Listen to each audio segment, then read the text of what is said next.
तो बाबा लोग आज करते हैं पुष्पा 2 को एक्सप्लेन, वो भी डिटेल में, क्योंकि अभी तक जितने भी डाई हार्ट फैन होंगे वो सब पुष्पा 2 देख चुके होंगे थिएटर में। तो स्पॉइलर अलर्ट बोलने का कोई मतलब नहीं है। सीधा सीधा ये वीडियो सिर्फ उनके लिए है जो पुष्पा 2 की आधी अधूरी बात सुनकर असमंजसता में हैं कि थिएटर में मूवी देखने जाऊं या नहीं जाऊं। तो ये वीडियो आप लोगों को हेल्प करेगी थिएटर तक जाने के लिए एक बेस्ट डिसीजन लेने के लिए।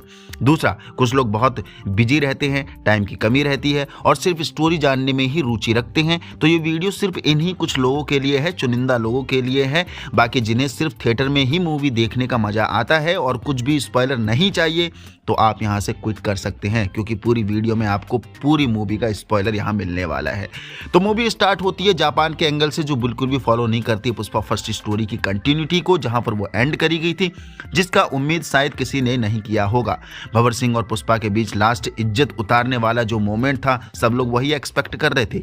तो पुष्पा कंटेनर में 40 दिन सर्वाइव करके लाल चंदन लकड़ियों के साथ डिपोर्ट हो जाता है जापान। और जापान आने का भी मेन कारण है क्योंकि लाल चंदन हिरोशी गुंडे को बेचने पर पुष्पा को उसका पैसा नहीं दिया गया था। और अक्खा इंडिया जानता है कि अपना पुष्पा भाव हिसाब किताब का कितना पक्का है, और आते ही हिरोशी के गुंडों की ताबड़तोड़ तोड़ाई शुरू कर देता है। एंड तभी हिरोशी आता है और पुष्पा को गोली मार देता है और वो समंदर में गिर जाता है। तभी पुष्पा अपने सबकॉन्शियस माइंड में चाइल्डहुड मेमोरी से कोलैप करता है, जहां सेम इंसिडेंट तब भी हुआ था, पानी में डूबने वाला, और अब भी हुआ है। और तभी पुष्पा की आंख अपने बेड पर खुलती है श्रीवल्ली के साथ। दूसरी तरफ देखने को मिलता है भंवर सिंह लाल चंदन काटने जा रहा है मजदूरों के साथ, जंगल चला जाता है ताकि पुष्पा के सभी लकड़हारों को रंगे हाथ पकड़ सके और पुष्पा का नाम उगलवा सके। भंवर सिंह प्लान में सफल होता है, सभी को रंगे हाथ पकड़ लेता है और खूब तोड़ाई करता है ताकि एक भी मजदूर पुष्पा का नाम उगल दे। पर किसी ने भी पुष्पा का नाम नहीं उगला, सभी को जेल में बंद कर देता है पुलिस स्टेशन में। और तब पुष्पा द ब्रांड को मैदान में उतरना ही पड़ता है, क्योंकि पुष्पा भले स्मगलर है, गुंडा है, लेकिन अपने मजदूरों और अपने लोगों का पूरा ख्याल रखता है और स्टेशन आकर सभी मजदूरों को छुड़ा लेता है। लेकिन पुष्पा पुलिस वालों के साथ भी अन्याय नहीं कर सकता। तो पैसों की गर्मी में पुष्पा ने सभी कांस्टेबल इंस्पेक्टर को खरीद दिया, यानी पूरे पुलिस स्टेशन को खरीद दिया, वो भी पूरी जिंदगी की ड्यूटी का इनकम का हिसाब देकर, सभी को रिश्वत सही पैसा देकर। और ये चाल भंवर सिंह पर फिर उल्टा पड़ गई, क्योंकि पुष्पा ने फिर कोई सबूत यहां पर नहीं छोड़ा, क्योंकि जितने भी पुलिसकर्मी थे सबने रिजाइन किया है, वो भी हंसी खुशी। देन स्टार्ट होता है मूवी का मेन क्लाइमैक्स, जहां से पुष्पा की होती है किस्मत चेंज और इस पुष्पा स्टोरी का नया स्टोरी एंगल स्टार्ट होता है। कहते हैं कि जब जब दुनिया में बड़ा बदलाव आया है उसके पीछे किसी न किसी औरत का हाथ होता है, और इस मूवी में भी कुछ ऐसा ही होता है। पुष्पा सिदप्पा के साथ सीएम ऑफिस जाता है सीएम से मिलने, और देवी श्रीवल्ली पुष्पा से डिमांड करती हैं सीएम के साथ एक जबरदस्त तड़कती भड़कती फोटो निकलवाने का, और वहां जाके सीएम मना कर देता है, क्योंकि एक स्मगलर एक गुंडे के साथ फोटो सीएम की इमेज को खराब कर सकता है। जो चीज पुष्पा को दिल में छू गई, और वही सीएम ऑफिस में बैठकर पुष्पा ने डिसीजन लिया कि सिदप्पा अब तुम्हें सीएम बनना पड़ेगा, जितने पैसे चाहिए मैं दूंगा। सिदप्पा कहता है कि मात्र 100 करोड़ ही सारे चाहिए होगा सारे विधायकों को खरीदने के लिए। पुष्पा ने बोला 500 करोड़ दूंगा तुझे मैं।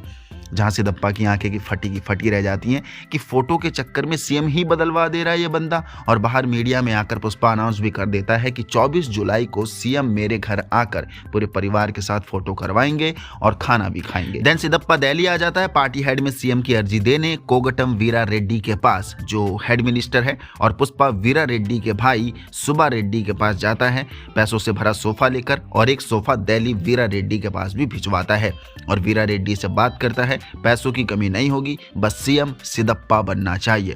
देन उसके बाद पुष्पा मुर्गन से भी ऊपर सीधा बड़े डीलर से डील करता है, यानी दुबई के शेख से, और डील होती है 2000 टन लाल चंदन स्मगलिंग की, बदले में 5000 करोड़ रुपए। लेकिन पुष्पा सिर्फ 4900 करोड़ पैसे ही मांगता है, क्योंकि 100 करोड़ में पुष्पा दुबई के शेख का ही हेलीकॉप्टर खरीद देता है जिसमें वो लोग बैठ कर आए थे।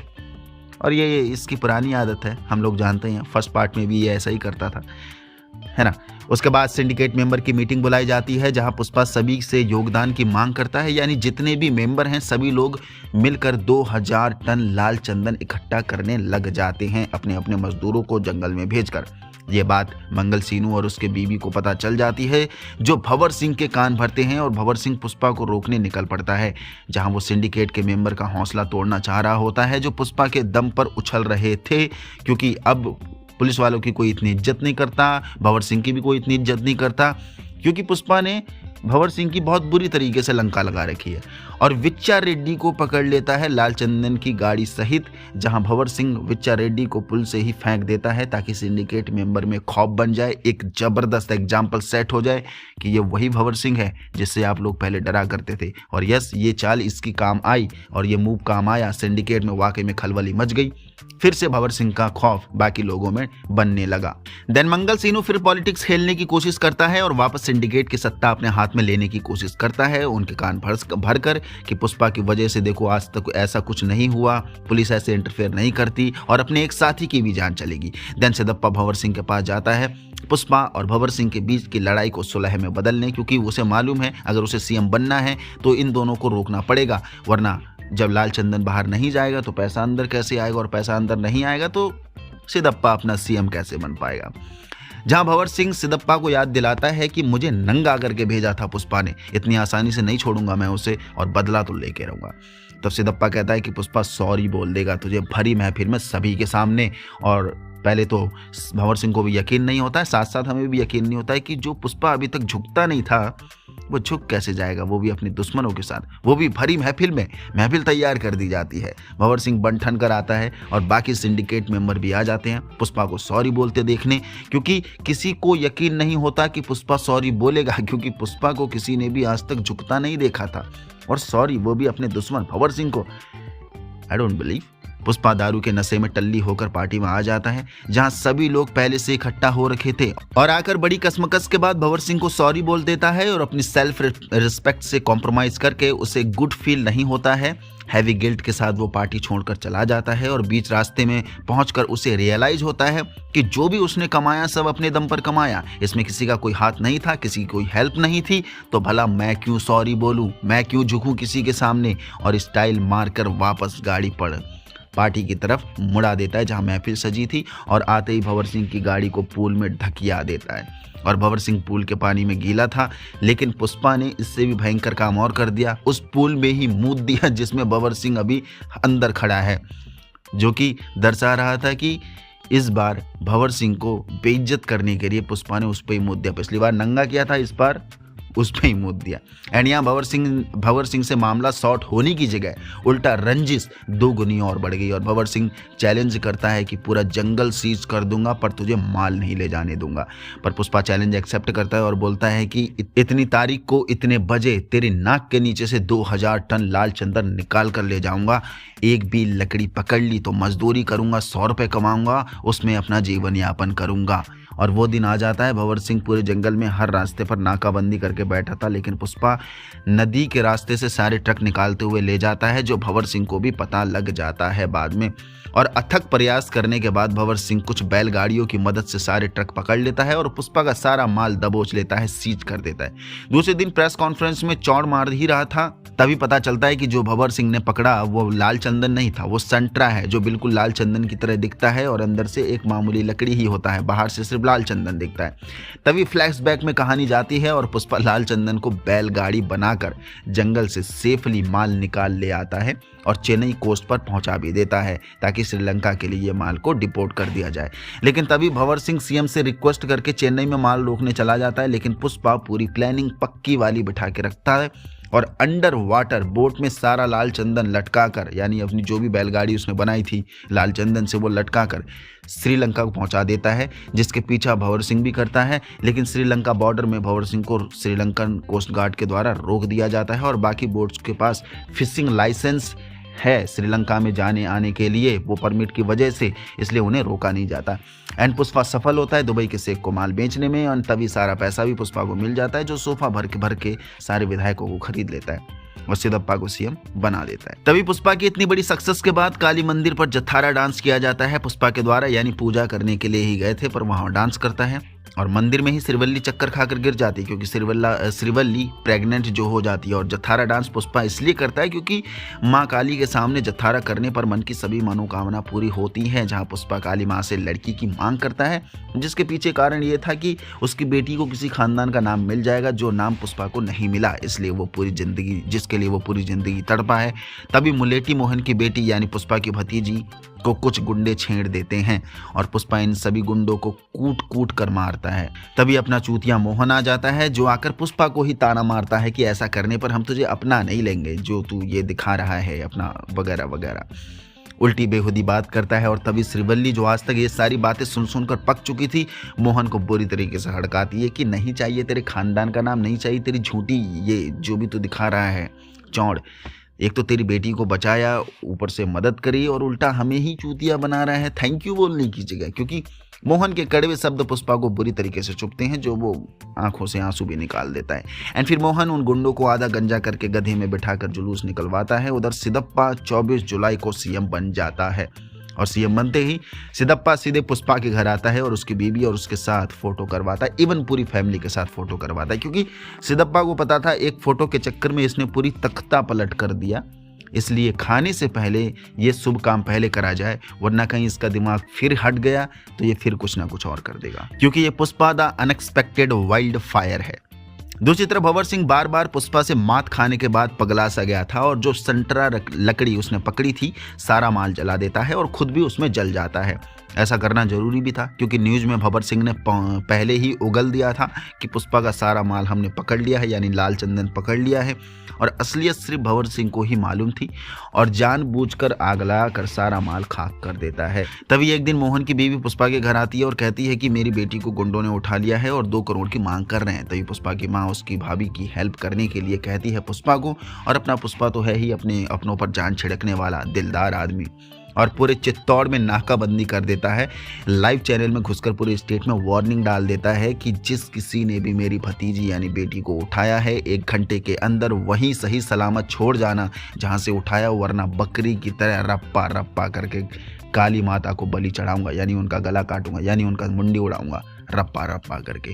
तभी पता चलता है कि जिसने ही पुष्पा की भतीजी को उठाया वो हेड मिनिस्टर वीरा रेड्डी का भाई सुब्बा रेड्डी का बेटा बुग्गा रेड्डी है, जो अभी करके जेल से छूटकर आया था और उस दिन जत्थारा मंदिर में भी वही था और अब वो बदला ले रहा था। एंड तभी बुग्गा रेड्डी पुष्पा से 5 करोड़ की मांग करता है और एक खंडर में अकेला उसको बुलाता है, यानी पुष्पा को, और पुष्पा अपने हेलीकॉप्टर से चला भी जाता है। लेकिन उससे पहले सिद्धप्पा पुष्पा को रोकता है कि वीरा रेड्डी से पंगा नहीं लेना है और ये भी बोलता है कि उस मोहन की बेटी के चक्कर में तू मत कूद, खाली हमारे लिए नुकसान है। बट पुष्पा नहीं सुनता है, क्योंकि वो अपनों पे जान छिड़कता है और वो मोहन की बेटी पुष्पा को चाचा चाचा भी कहती है, तो भैया रिश्ता तो वो कैसे ही भूल जाएगा।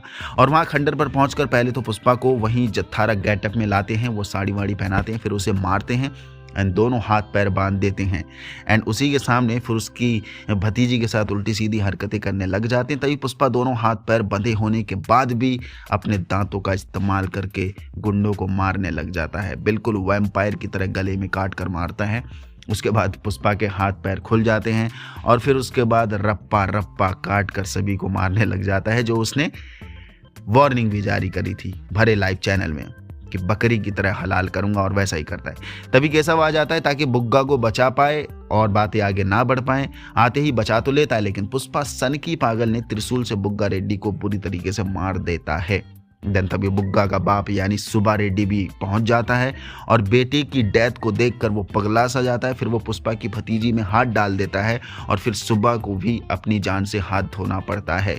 तभी दूसरे सीन में हम देखते हैं कि वीरा रेड्डी अपने भतीजी और भाई की फोटो में हार पहना रहा होता है। उधर मोहन खुद अपनी बेटी की शादी का कार्ड लेकर पुष्पा के घर आता है। पहला इनविटेशन देने पर पुष्पा मिलने नहीं आता और उसकी माँ जरूर पुष्पा को लाने को कह के चला जाता है उसकी माँ से, यानी पुष्पा की माँ से मोहन। देन श्रीवल्ली कार्ड पढ़कर पुष्पा को सुनाती है, जिसमें पहली बार पुष्पा का पूरा नाम लिखा था, मुलेठी पुष्पाराज, जिसके लिए पूरी जिंदगी वो तड़पा है और फूट फूट के रोता है। तभी पोस्ट क्रेडिट सीन में हम देखते हैं पुष्पा मोहन के घर शादी अटेंड करने आता है अपनी पूरे परिवार के साथ, और आते ही अपने दोनों भाइयों के गले लगता है, मोहन और उसके छोटे भाई के साथ।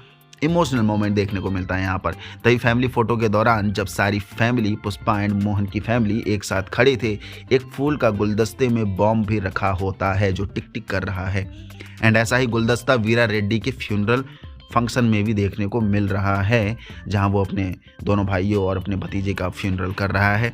एंड तभी एक सस्पिशियस कैरेक्टर अपीयर होता है हमें स्क्रीन में, जो पीछे से ही देखने को मिला, जिसका हाथ थोड़ा जला हुआ है, हाथ में टाइम बॉम्ब का रिमोट पकड़े हुए है एंड तभी वो बटन भी दबाता है और हम देखते हैं एक बिग ब्लास्ट होता है शहर के अंदर एंड मूवी का दी एंड, जहाँ थर्ड पार्ट भी इंट्रोड्यूस कर दिया जाता है जिसका नाम पुष्पा द रैम्पेज है एंड यहाँ मूवी का दी एंड हो जाता है। तो ये था भाई पुष्पा 2 द रूल यानी पुष्पा 2 मूवी का पूरा डिटेल में एक्सप्लेनेशन। तो ये जो मज़ा अभी तक यहाँ आया है सुनने में भाई, अगर आप थिएटर में जाओगे तो और भी मज़ा आएगा, क्योंकि थिएटर में ऐसी मूवी फील करने के लिए ही बनी पड़ी है, महसूस करने के लिए बनी है, एक्सपीरियंस करने के लिए बनी है। और जो क्लाइमैक्स पार्ट है, जो अपना वैम्पायर पुष्पा हमें देखने को मिलेगा भाई, वो सबके होश उड़ा देगा। एंड कौन कौन एक्साइटेड है पुष्पा थर्ड पार्ट के लिए यानी पुष्पा द रैम्पेज के लिए, और जो भंवर सिंह के साथ वो दुश्मनी स्टार्ट हुई थी, क्या वो ख़त्म हो गई है? भंवर ख़त्म नहीं हुई है, भंवर सिंह जला है, लेकिन ये देखने को नहीं मिला है कि भंवर सिंह मर ही गया है या नहीं। चलो बाकी की बहुत सी बातें हैं अभी पुष्पा 3 को लेकर, क्योंकि पुष्पा 2 के ट्रेलर में बहुत सी ऐसी चीज़ें प्रॉमिस करी गई थी जो पुष्पा 2 में हमें देखने को नहीं मिला है।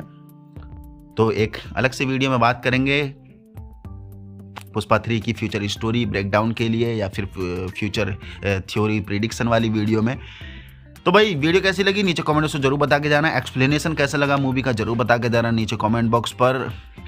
मिलते हैं अगली वीडियो में। यहाँ तक पहुँच गए तो उसका मतलब वीडियो पसंद आए तो लाइक कर दीजिए, नए हो तो चैनल को सब्सक्राइब कर दीजिए। जय हिंद।